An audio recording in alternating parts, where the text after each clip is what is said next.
A Jubilee report commissioned by Pope Francis was discussed today at the Vatican. Leaders are attempting to find solutions to resolve the current debt crisis in developing countries.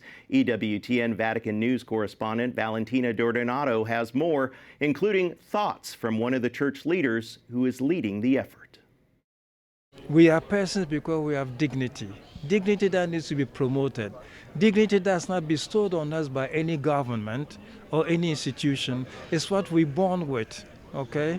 And so what every government or any institution has, the job that it has, is to promote what we are born with, what is natural to all of us. Much of the world is feeling the consequences of the global debt crisis. At a Vatican conference presenting the Jubilee report to tackle the debt and development crisis and how to create an ethical financial foundation, global leaders and members of the church discussed what it takes to do that and what it takes to transform these economies long term.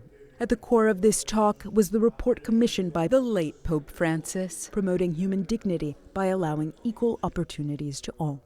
We know from our research and from the work that's going on from this commission that there's over 3.3 billion people who are living out the impact of debt distress. That means a government is paying more in repaying its debt than it is spending on health and education and all those social services that we know are essential for good human development. Members from the World Bank, leading global economists, and global think tanks gathered at the Vatican to discuss the ethics of what it takes to create good economics, addressing the fundamental dysfunctions in global financial markets.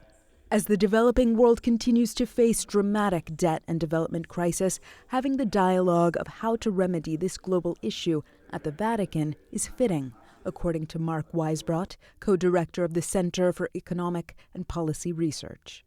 This venue and the institution, the Pontifical Academy, because they really do care about the moral and humanitarian dimension, and that's very often almost absent in Washington, where these decisions are actually made, not just for the United States, but for the rest of the world, which suffers the most from them. Today's talk focused on the systematic flaws in the global financial architecture currently undermining development of certain countries. A first step in rethinking the global rules of governing finance, taxation, trade, and also sharing knowledge to maximize the dignity of people.